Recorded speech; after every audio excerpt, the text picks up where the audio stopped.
esta categoría de hombre que va emergiendo después de posguerra y después de esta crítica al eurocentrismo que se da sobre todo desde acá, ¿no?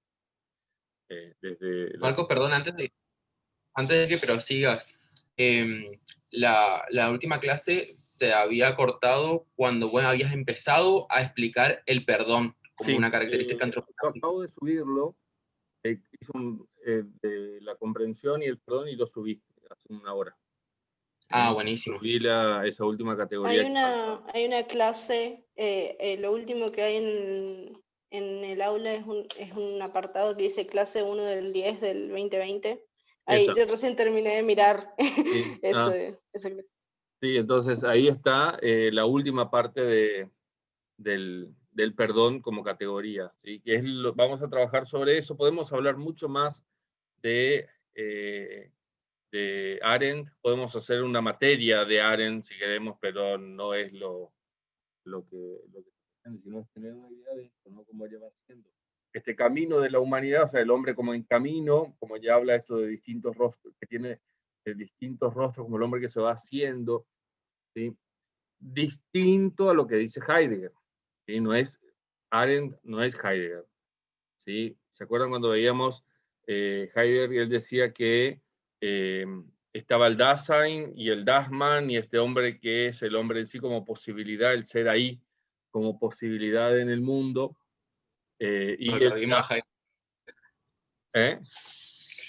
No lo vimos a Heidegger. Perdón, eso fue con nosotros. Perdón, me parecía, por sus caras me estaba diciendo algo que yo no estaba hablando. Bueno, excursos, antes de entrar con Horkheimer y compañía. Heidegger, ¿sí? Propone, digamos, a la hora de pensar, esperen que tengo unos cables acá. Voy a compartir entonces un PowerPoint mientras tanto. Heidegger va a proponer esta idea de acercarnos al hombre. Él va a hablar del Dasein y del Dasman, ¿sí? Él va a hablar del hombre sobre todas las cosas como posibilidad, ¿sí? El hombre es siempre posibilidad, ¿sí? Entonces, esta posibilidad de ser hombre nos da, digamos, sobre todas las cosas, la posibilidad de ¿qué? La posibilidad de la muerte, ¿sí? Okay. Estoy buscando así ya comenzamos con todo con esto y damos el paso siguiente. Pues vieron qué pasa así cuando me pareció su cara, de hecho, pero ahora sí, ahora sí.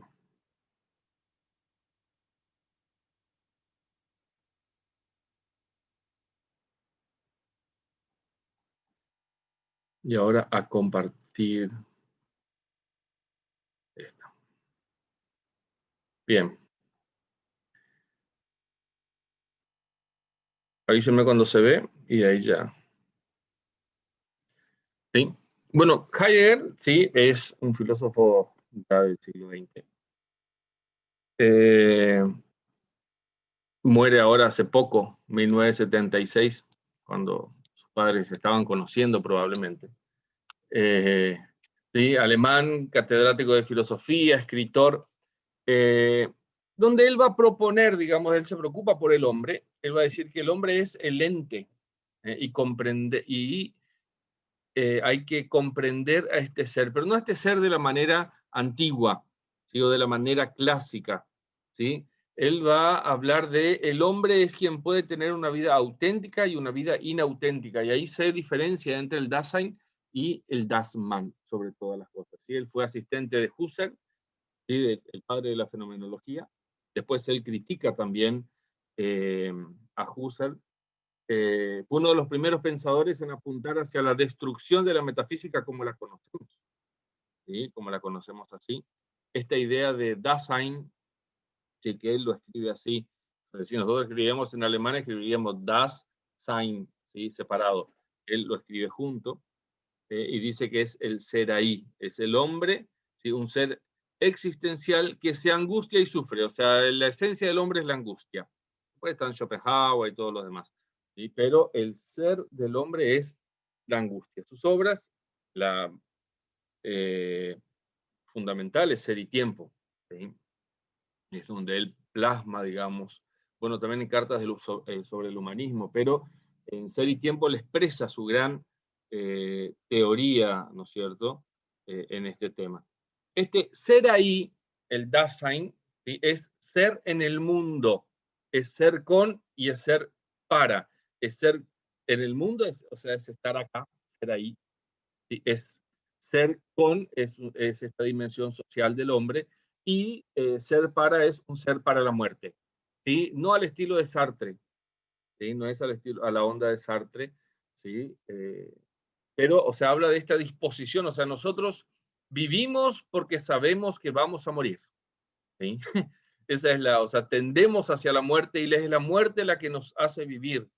Entonces, este Dasein, ¿sí? Está mal escrito ahí, me comí una I, ¿sí? En realidad está cambiado, ahora que estoy viendo. Fue un escrito daltónico, por si no se dieron cuenta, ¿sí? Dasein. Sí, lo escribí sumamente mal. Es Das, donde está la I es la S, y después la S, la E, la I y la N. Tiene una disposicionalidad, un comprender y un habla, ¿sí? Estas tres características, y esta disposicionalidad es estar existiendo en el mundo, o sea, no puedo negar que existo. No es a la manera del cogito, ¿eh?, del cogito cartesiano, sino es pienso, luego existo, eso es la verdad innegable, no, sino que es esta disposicionalidad a existir, o sea, el ser ahí, el ser está en el mundo y eso no se lo puede negar. Entonces hay una característica segunda que es el del comprender, ¿sí? Es la que ilumina y da sentido, dice él. Podría ser y poder ser y sus posibilidades. Poder algo. El hombre es una posibilidad. ¿Qué es el hombre para Heidegger? Posibilidad, ¿sí? Es posibilidad de realización y de muerte. ¿Sí? El tema del habla, de la comunicación es fundamental, ¿sí?, porque el hombre es el único que tiene lenguaje. ¿Sí? Ya lo veíamos con Arendt, ¿se acuerdan? ¿Sí? Que el lenguaje era una de las condiciones de posibilidad del hombre. Bueno, acá también la posibilidad del lenguaje, ¿sí? Y que da la comunicación, ¿sí? Que la comunicación es aquella que nos diferencia y nos constituye, a la manera de, como dice Arendt también. Entonces, Arendt también sigue, digamos, de esta escuela, no tan heideggeriana, pero tiene algunas cuestiones. Entonces, estas tres características del Dasein son las que se van plasmando, digamos, en su obra Ser y Tiempo, sobre todas las cosas, ¿sí? Esta es una obra larguísima, como escribían en ese tiempo, ¿sí? Y esto es fabuloso. La dificultad legendaria se debe al hecho de que Heidegger se propone la tarea de lo que él llama una destrucción de la tradición filosófica. ¿Se acuerdan ya que Hegel, ¿sí?, había hablado de esto, de que la filosofía, digamos, o sea, o es historia de la filosofía o es filosofía de la historia cuando hacemos? Entonces hay una normalización después, ¿sí?, y hay una crítica que hace Hegel, perdón, y no, después de Hegel no se puede hacer filosofía de la misma manera, o sea, ya nos atravesó, así que cada época posterior a Hegel se definió en cómo lo releyó, lo interpretó y lo asumió a Hegel. Y Hegel es fundamental, es sumamente complejo, es controvertido y es oscuro en su lenguaje. Bueno, Ser y Tiempo tiene esta lógica también. Sí, es muy oscuro, ¿sí?, a la hora de leerlo, ¿sí? Entonces acá van a aparecer estas categorías del Dasein y del Dasman, que lo vamos a ver ahí. El hombre es un ser existencial que se angustia y sufre. Acuérdense que está todo el tema de la guerra, preguerra, guerra, posguerra, preguerra, guerra, posguerra, ¿sí? Porque pasan las dos guerras mundiales. ¿Sí? Entonces hay una redefinición del hombre y sobre todo de la razón como aquella que organiza las cosas. Es lo que vamos a tratar de ver hoy si llegamos. El tema de la razón objetiva y la razón subjetiva, la razón instrumental, ¿sí? O sea, la razón, ¿qué es? Es la gran crítica, o sea, la posmodernidad va a ser una gran crítica a la modernidad. ¿Por qué? Porque la razón desde Descartes, ¿sí?, era aquella que manejaba y definía todas las cosas.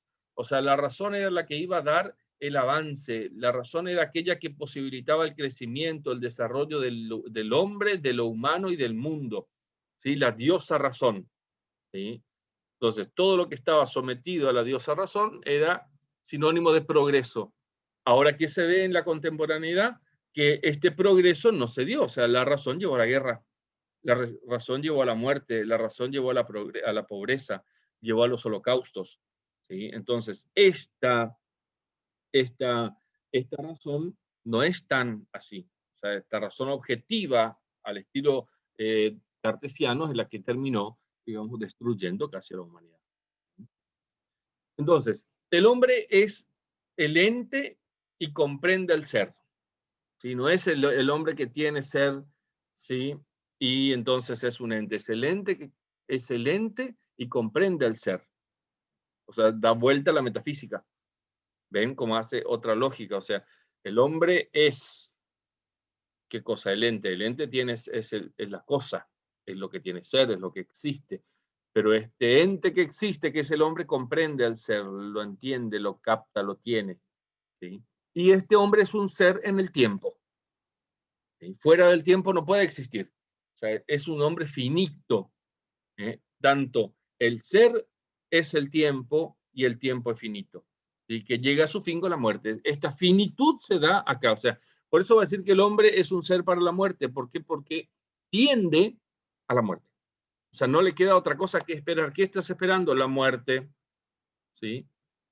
La muerte como aniquilación de la posibilidad. ¿La posibilidad de qué? De ser en el tiempo.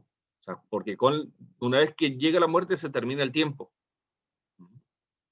¿Sí? Él va a hablar de la existencia auténtica y de la existencia inauténtica. La existencia auténtica es la del Dasein. La existencia inauténtica es la del Dasman, ¿sí? Que lo llama él. Entonces, ¿cómo es la existencia inauténtica? Es negar que el hombre es un ser para la muerte. O sea, es aquel que niega la finitud, ¿sí? Dasman significa sé, ¿eh? O sea, es aquel que sé. O sea, no es el ser ahí, sino es el que, es una traducción muy complicada, pero es el que se dice, se hace, se consume, se acepta, o sea, vive afuera, ¿sí? Queda inmerso en el mundo de lo anónimo. Como podríamos decir desde la psicología, es aquel que no tiene identidad, ¿sí? Que no tiene, que es incapaz de interioridad. Y ese es el Dasman, el que vive pensando que no va a morir nunca.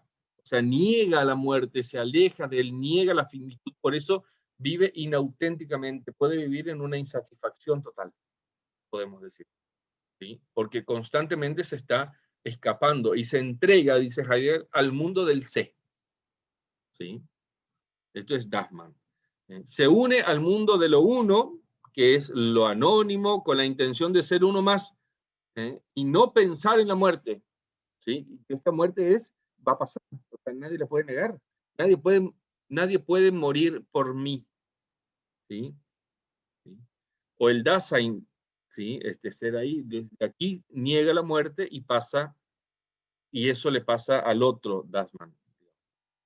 El Dasein acepta la muerte, o sea, nadie puede morir por mí, el Dasein acepta que él no va, el Dasman dice que no va a morir, niega, que hay una negación, digo bien, rotunda de esto. ¿Por qué? Porque le atemoriza, le da miedo. Y vive afuera. Entonces, vive, podemos decir hoy, en el mundo de las apariencias, ¿sí? O sea, trata de cubrir la angustia de la muerte con cosas. De hecho, niega la muerte. Piensen esto. Esto es una cosa interesante para plantearlo, inclusive. Ya no se dice, o sea, imagínense cómo Hegel estaría contento con esto, porque hay más Dasman que otra cosa. O sea, no sé si contento, pero, por ejemplo, cuando alguien muere, ya difícilmente se le diga murió fulano o falleció, utilizando un término más antiguo. Sino, ¿cómo se dice ahora? Se fue. O sea, ya no se usa la palabra murió. O sea, ninguna palabra que haga referencia a la muerte. Se dice se fue. ¿Sí? que es, digamos, un término que nos hace referencia a otra cosa, mitiga, ¿sí? El sentimiento de muerte. Los elementos de esta inautenticidad, la publicación o la publicidad, ¿sí? O sea, publico todo lo que hago. Digo, si agarramos el celular, ¿sí? Vemos, ¿sí? Todo el mundo está buscando que se le dé un me gusta, un like, para todas las cosas. Se vive desde afuera, ¿sí? O sea, los de afuera me definen, ¿sí? Me dicen lo que tengo que usar, lo que tengo que ponerme, cómo tengo que hablar, ¿sí? Lo que tengo que hacer, lo que tengo que usar, es lo que me viene de afuera. ¿Sí? La avidez por las novedades. ¿Sí? O sea, todo es, vamos picoteando cosas. ¿Vieron cómo son las noticias hoy? O sea, las noticias duran un segundo, minutos, y mañana o a la tarde esa noticia ya dejó de serla, digamos, ya no tiene importancia. Entonces, constantemente estamos buscando novedades. En nuestra propia vida pasa lo mismo. El que es inconforme, por ejemplo, empieza una carrera, deja, no le gusta, se va a otra, ¿sí? O sea, se copó con esto, pero a los 4 días ya intentó hacer otra cosa. O sea, habla de esta insatisfacción, ¿sí? ¿Para qué? Para ocultar este sentimiento de muerte. El tema de las habladurías, nosotros diríamos los chismes, ¿sí? Terminamos diciendo lo que los otros dicen, renunciamos a escuchar nuestra propia voz. Por ejemplo, basta subirse a un taxi, a hablar en la cola mientras hacemos fila para pagar el supermercado o lo que sea. Si hablamos con la gente, 2 o 3 palabras, ¿sí? La gente nos va a decir qué es lo que se dice. Y enseguida nosotros podemos llegar a, escuchar, a darnos cuenta qué medios de comunicación escuchan, por ejemplo. ¿Quiénes son aquellos que forman su opinión? Dicen, no, esto es lo que yo pienso. Pero te dicen eso, pero uno escucha que eso lo dijo otro. ¿Sí? O sea, repite lo que otros dijeron. Entonces es lo que Heidegger llama las habladurías. ¿Sí? Decir lo que dicen los otros, no tener pensamiento propio, ser incapaz de autocrítica y de decir, bueno, yo me paro acá y no estoy de acuerdo con esto, no estoy de acuerdo con lo otro, pero porque yo tengo mi fundamento, no porque alguien me lo dio. ¿Sí? Entonces es una existencia inauténtica. Entonces acá tenemos, ¿sí?, el cuadrito de la existencia inauténtica. Los otros mueren. ¿Sí? Los otros mueren. ¿Sí? Es el mundo de lo uno, o sea, uno se pierde en ese mundo disuelto de identidad. ¿Sí? La muerte es un espectáculo. ¿Por qué? Porque es la muerte de alguien desconocido. Es un anónimo, no cuenta. ¿Sí? No cuenta esto. Es una existencia que niega la muerte, ¿sí? Y niega la muerte suya y también termina negando la muerte de los otros. ¿Sí? O sea, porque todo se determina desde afuera. Sin embargo, la existencia auténtica, ¿sí?, el Dasein, va a enfrentar la finitud. ¿Sí? Sabe que va a morir. Sabe que su ser es para la muerte y lo acepta. No se disuelve en lo uno. ¿Sí? El auténtico Dasein está separado del se dice y elige, enfrenta la angustia de morir. O sea, se hace cargo, podemos decir, en definitiva, de su finitud. ¿Sí? O sea, hacerse cargo de la finitud es caer en la angustia, es enfrentar la angustia de la muerte. ¿Sí? Saber que la muerte es el límite de la posibilidad. O sea, el hombre cuando muere deja de ser hombre, ¿por qué? Porque deja de ser posibilidad. ¿Sí? Porque ya se une, ya no es ser en el tiempo. Entonces, asume la temporalidad, ¿sí? Enfrenta la finitud, se separa de lo que es inauténtico, ¿sí? Y asume toda la posibilidad de realización. ¿Sí? Entonces, esto es sumamente importante a la hora de pensarnos, inclusive nosotros. Dice, ¿cuándo esto se va dando? O sea, Heidegger después lo dice de una manera muy poética. Él dice que se alcanza la verdadera trascendencia, entre comillas, ¿no? Me gusta esa palabra. pero cuando el filósofo se encuentra con el poeta. ¿Sí? Porque el filósofo llega a expresar algo, pero no dice todo. Quedamos mal los filósofos ahí. ¿Sí? Le pone a los poetas por encima. Dice, cuando el filósofo se encuentra con el poeta, ahí se da la apertura a la existencia auténtica. Porque el poeta puede decir, ¿sí?, aquello, o decir de una manera gráfica aquello que el filósofo lo puede simplemente intuir. Es una cosa interesante, ¿sí?, a la hora de pensar en esto. Ahora, ¿qué es este ser para la muerte? ¿Sí? El Dasein sabe que va a morir, ¿sí? Esta es la posibilidad de su ser. Y la muerte va a ser esta, es la imposibilidad de ser. O sea, la muerte va a ser que deje de ser. La muerte siempre es una imposibilidad de ser. Aniquila esa posibilidad. Nadie puede morir por mí. La muerte me deja solo. No sé si ustedes fueron a ver alguna vez a alguien moribundo, o alguien enfermo, o tuvieron cercanía de algún caso. Uno va y está con el otro. O cuando uno mismo está enfermo. Si uno mismo está enfermo, los otros vienen, te visitan, te acompañan, te animan, te medican, qué sé yo. Pero después se van. ¿Y quién se queda enfermo? Tirado ahí en la cama. Uno. Lo mismo pasa con esto. ¿Sí? O sea, el que se muere es uno. ¿Sí? O sea, yo puedo estar al lado del que se muere. O sea, el otro, ustedes pueden venir, estar, acompañarme, animarme, qué sé yo. Pero el que me estoy muriendo soy yo. ¿Sí? Ustedes se van y siguen su existencia. La mía se termina. ¿Sí? El hombre no es una totalidad, ¿sí?, porque es posibilidad. El ser del hombre es neta, pura y llana posibilidad. ¿Posibilidad de qué? De ser en el tiempo. Y cuando se termina esta temporalidad, el hombre deja de ser. Deja de ser en el tiempo, deja de ser posibilidad. ¿Sí? Si la muerte me aniquila como posibilidad, la muerte aniquila mi ser. En consecuencia, la muerte es dejar de ser. Es lo que le estaba diciendo hace un ratito. O sea, no es cerrar la totalidad de la vida, es dejar de ser posible. O sea, con la muerte no solo se termina la vida, sino que se termina lo esencial del hombre, que es la posibilidad de ser. ¿Sí? El muerto es una cosa, no es un Dasein. ¿Sí? No es Dasein, ya dejó de ser. Ya dejó de ser ahí. Ya no es. ¿Sí? Las cosas no están arrojadas al futuro. El hombre sí. O sea, por eso se proyecta. O sea, lo que nos da la tensión entre pasado, presente y futuro, lo que nos da esa posibilidad, ¿sí?, de arrojarnos hacia el futuro y de proyectar. Los animales no proyectan, las plantas no proyectan. Nosotros nos proyectamos. ¿Por qué? Porque somos posibilidad. Es una palabra que se va a repetir constantemente. ¿Sí?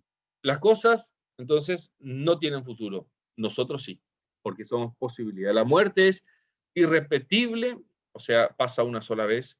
Es irreferente, o sea, no puedo referirla a nada ni a nadie más que a mí. Y es irrebasable. ¿Sí? Nadie se escapa de la muerte. La muerte, ¿ustedes vieron Destino Final alguna vez? Bueno, está Candyman, ¿sí?, que cuando ellos descubren la lógica de la muerte, entonces le dice, bueno, ustedes se escaparon, pero dice, nadie se escapa de la muerte. ¿Sí? O sea, esto es esta experiencia, ¿no?, de que la muerte nos va a tocar, nos va a llegar a todos. ¿Sí? Esto de Heidegger es muy importante, es interesante también de profundizarlo, porque nos da una dinámica, inclusive para poder analizar nuestra propia, ¿sí?, nuestra propia realidad. Bien, ¿alguna pregunta hasta acá?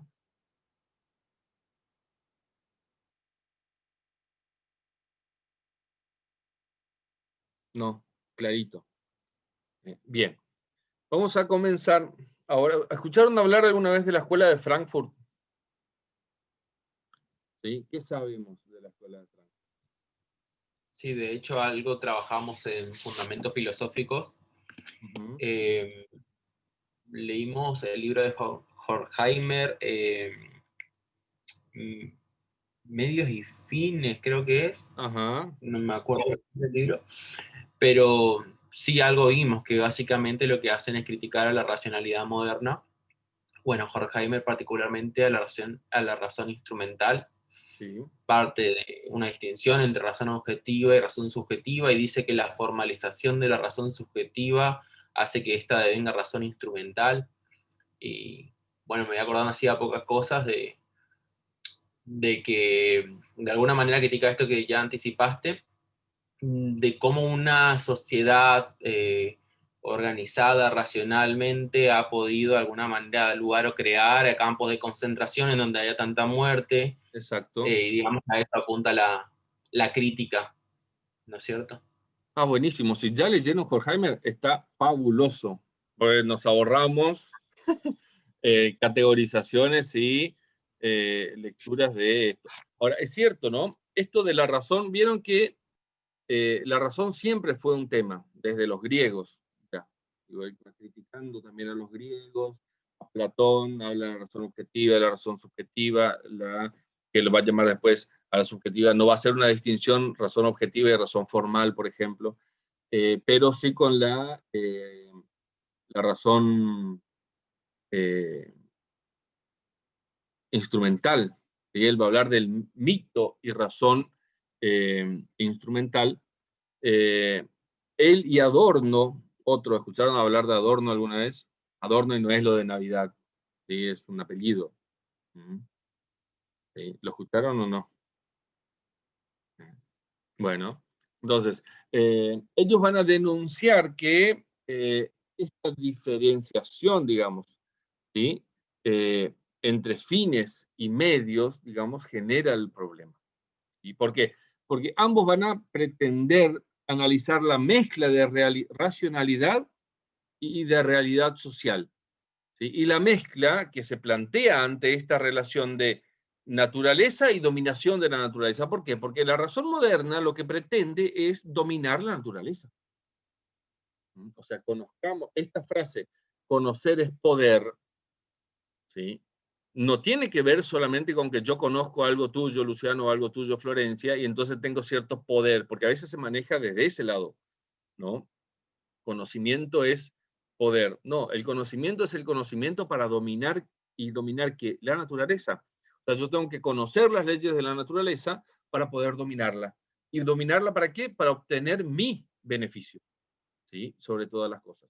Entonces, esto es lo que se critica. Entonces, esto trajo como consecuencia, bueno, muertes, campo de concentración, refugiados. Hoy podemos seguir con eso, porque hoy la cosa sigue, no es que mejoró, ¿no es cierto? Y la cosa se va complicando cada vez más, si se quiere. Hoy podemos hacer ese mismo análisis con el tema de los refugiados, ¿sí? En Europa.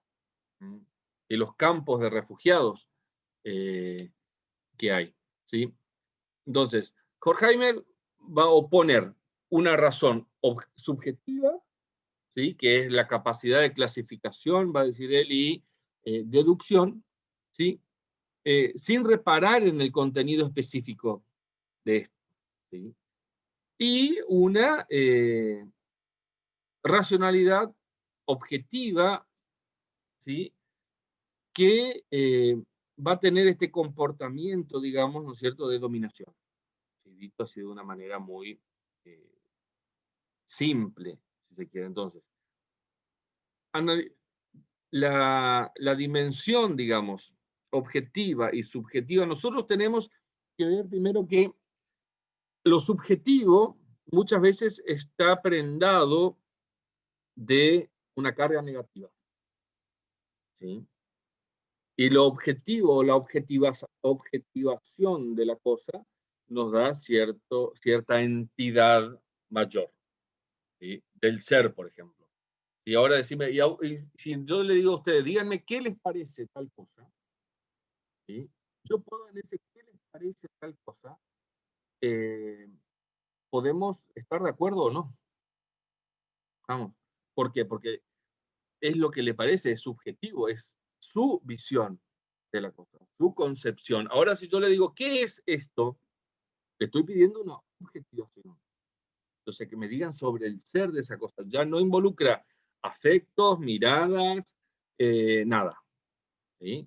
Sino que se pide una objetivación y esto genera, ¿sí? Genera tristemente ciertas concepciones. A la hora de hablar, inclusive entre nosotros, ¿sí? Vamos teniendo esta idea, digamos, de que lo subjetivo por ahí es malo y de que lo objetivo por ahí es bueno y demás, ¿no?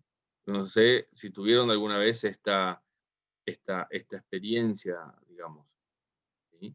Eh, sobre lo objetivo y sobre lo objetivo y lo subjetivo, perdón. ¿Nunca tuvieron esa experiencia así?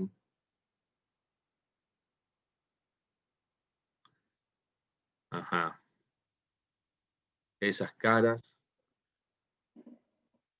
El concepto de razón objetiva, si ustedes, yo no sé si les pasé o les voy a pasar después el libro de la crítica de la razón instrumental de Horkheimer en la página 23. Él va a decir que el concepto de razón objetiva denuncia, ¿sí?, que su esencia es, por un lado, una estructura inherente a la realidad y requiere por sí misma un determinado comportamiento práctico, teórico, en cada caso dado. Esta estructura, ¿sí?, inherente de la realidad es la estructura del ser, podemos decir, ¿sí? Este ser, digamos, que se manifiesta, ¿sí? Este ser que se revela, podemos decir, o que se oculta, depende, pero que tiene una lógica, ¿sí? Una lógica, digamos, que se va manifestando en todas las cosas. Los sistemas filosóficos de la razón objetiva, dice él, continúo más abajo, ¿sí?, implicaban la convicción de que es posible deducir una estructura del ser fundamental o universal y deducir de ella una concepción del designio humano. O sea, yo sabiendo el ser de las cosas, ¿sí?, defino para qué están. Yo definiendo el ser del hombre, ¿sí?, defino para, puedo decir para qué están, para qué existe. Entonces, esta cuestión de la razón objetiva y la razón subjetiva, ¿sí?, son fundamentales en esta época. En otro tiempo era difícil plantearlo, porque la realidad de la razón endiosada, ¿sí?, endiosada por sobre todas las cosas, generaba mundos nuevos. Si ustedes ven alguno de los caprichos de Goya, conocen a Goya, pintor, uno de sus caprichos, ¿sí?, que es una serie de obras, se llama Caprichos,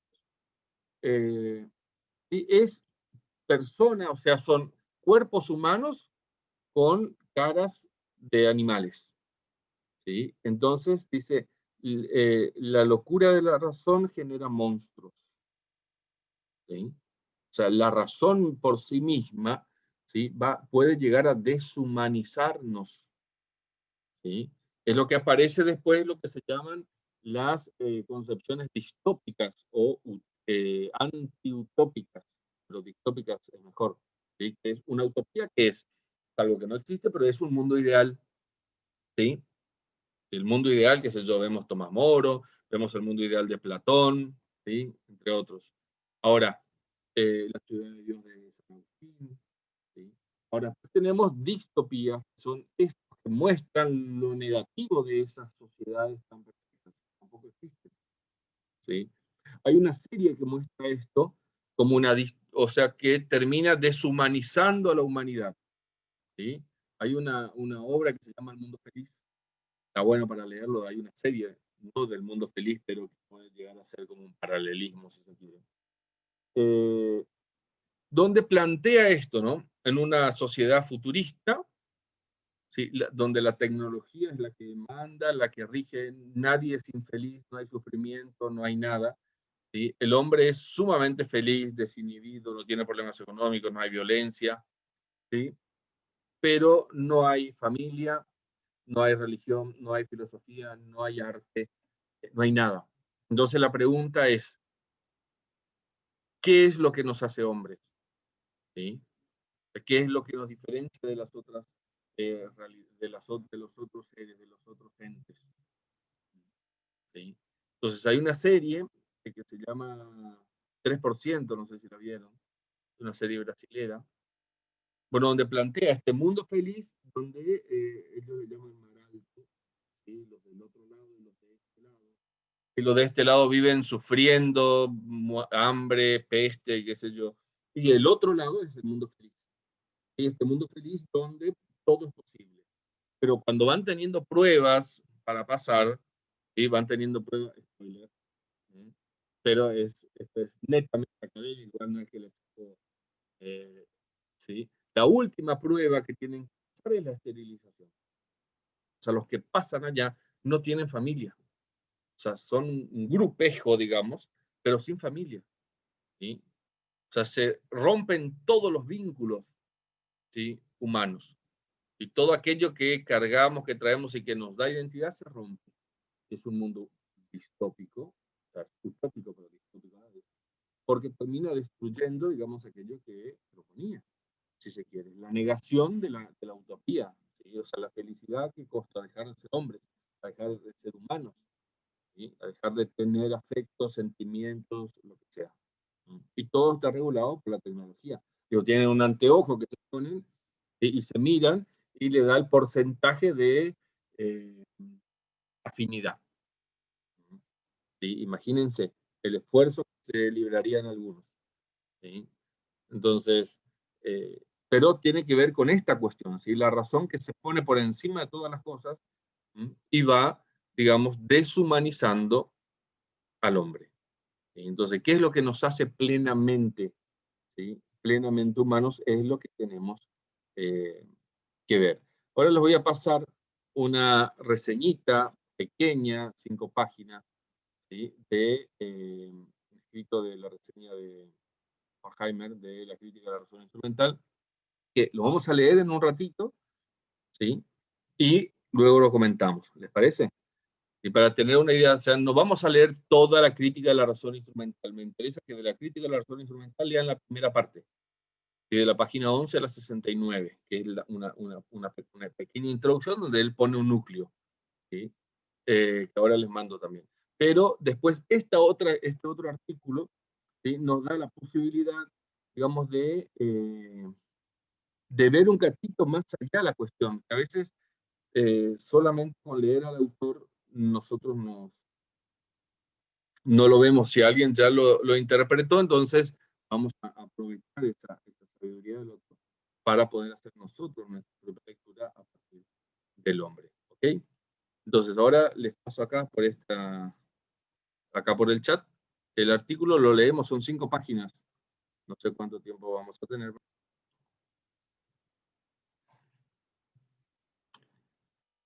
¿Quién empieza?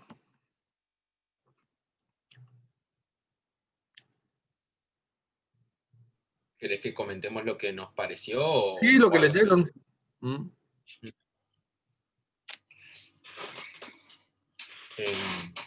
Bueno, a ver, yo señalé algunas cosas acá que me llamaron la atención.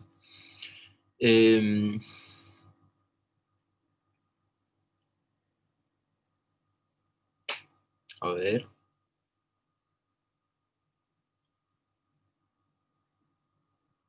Esto del libro que vos mencionaste. Hay Sí. una ¿Qué parte, un libro? párrafo que dice, de ese del mundo feliz, un nuevo mundo feliz o algo así. Ah, sí, sí. Dice, la filosofía de hoy se enfrenta con el dilema de que si el pensamiento puede conservar su autonomía y arreglar así su solución teórica, o debe conformarse con desempeñar el papel de una metodología hueca o de receta para lograr un nuevo mundo feliz como si fuera un traje a la medida. Me llamó mucho la atención eso para poder repensar la filosofía hoy en día. Sí, eso nos sirve. Sí. Dale. No, iba a decir que lo que me suena a mí es que también la filosofía puede, de alguna manera, regirse no estando advertida por esta racionalidad instrumental, ¿no? Cuando no hace uso de la razón como algo que le permite pensar algo distinto, ¿no? Sí, exactamente. Si vemos en esta época, por ejemplo, pre-pandemia, inclusive ya desde hace unos cuantos años, ¿sí? Como que la filosofía, hay autores de filosofía que son como autores de caché, por decirlo de alguna manera, ¿no? Que tienen un cliché que van repitiendo o respondiendo y que escriben para el momento, ¿no? Que se convierten en bestseller inclusive, ¿sí? Hay unos cuantos de las corrientes que queramos. Entonces, se va dando esto, ¿no? Que la filosofía como que es aquella que vino a dar recetas, ¿sí? Para vivir bien. O sea, ya superó a los libros de autoayuda, por decirlo de alguna manera, ¿sí? Dejó de lado la psicología, ¿sí? Como aquella que puede darme la posibilidad de poder entender mi interioridad o mis quilombos, y la filosofía vino a ser como aquella que vino a reemplazar a todo esto. ¿Sí? Entonces se mezcla, hay una especie de filosofía psicologizante, por decirlo así, ¿sí? Donde, o una filosofía de la autoayuda, donde por medio de frases, o sea, de hecho la gente por ahí se aprende frases de filósofos que no tienen nada que ver, ¿sí? Solo sé que no sé nada, ¿viste? Entonces con eso te autoriza, ¿sí? Qué sé yo, ama y haz lo que quieras, ¿no? Sí, lo tomamos, bueno. Y así podemos seguir, ¿sí? Eh, con frases que depende del contexto, la usamos para una u otra manera. Y se convierte en esto en esta cosa vacía, ¿sí? Como decía ahí, ¿no? Que corremos el riesgo, ciertamente. Entonces, ¿cómo hacer no quiero decir una filosofía sustentable, pero sino cómo, digo, primero que no podemos abstraernos de la realidad en la que vivimos. Se hace filosofía de la realidad. Estamos viviendo en este contexto. Entonces, necesitamos mirar la realidad, pero no caer, si se quiere, o no dejar que la realidad, las urgencias nos consuman, ¿sí? Hay filósofos que se dedican a hablar sobre la pandemia, por ejemplo, estoy diciendo actualmente, ¿no? Como soluciones para la pandemia. Y hoy es algo que estamos atravesando, ¿sí? O sea, nadie sabe cómo salir del barro mientras está en el barro, ¿no? O sea, después se da la posibilidad, o sea, cuando salimos uno dice, bueno, se sale por acá, ¿por qué? Porque salimos, ¿sí? Pero Y ahora sobre como todo lo que son soluciones generales, ¿no? Eso es lo que más ruido por ahí a mí me hace, como sí, que es válido, es general y vale para todos, y no repara en las singularidades ni en los contextos particulares de donde es viven que las no, por personas. ejemplo, qué sé yo, Hans, ¿no? Es un gran autor, qué sé yo, es de la Escuela de Frankfurt también, ¿sí? Pertenece. Eh, y tiene esta cosa que él va diciendo, o sea, va mezclando distintos niveles de interpretación. Uno puede leerlo a él, es consistente, ¿sí? Porque hay distintos niveles de interpretación, de semántica, de hermenéutica que se puede hacer a sus textos y va resistiendo, ¿sí? Pero vale para todos. ¿Mm? ¿Sí? O sea, no es lo mismo la realidad donde él escribe que la nuestra o a la de otros contextos. Entonces, o CISEC, ¿no? Para poner el otro, del otro lado, ¿no? ¿Sí? Eh, entonces, es cierto que tenemos que tener cuidado nosotros de esto. Digo, se nos requiere eh, respuestas, pero nosotros no estamos para dar respuestas, estamos para formular la pregunta. O sea, esta lógica, digamos, es en la cual no tenemos que perder de vista, ¿no? Yo creo que desde la filosofía nosotros tenemos que ser capaces de eso. O sea, es una tentación, sí, querer dar respuesta a todo, tener las respuestas. Es una tentación, porque Yo se nos exige, pero tenemos que hacer la otra batalla. coincido con esto que estás diciendo y por ahí también lo pensaba en términos de lo que mencionaste hoy de Heidegger, ¿no? Me parece que el Dassmann es el que siempre está buscando respuestas ¿Sí? para saber cómo hacer las cosas, ¿no? Esto de se vive como se dice que se viva y demás. Y sí me parece que por ahí, acá señalé otra cuestión que quería relacionarlo con esto, ¿no? La razón, dice Horkheimer, se ha vuelto irracional y tonta, justamente porque se basa en modelos generales, ¿no es cierto?, que son impuestos por la sociedad, y eso lo toma como lo que hay que hacer, cómo hay que mirar las cosas, cómo hay que actuar y demás. Y no se preguntan, no reparan, digamos, en lo que está haciendo. En ese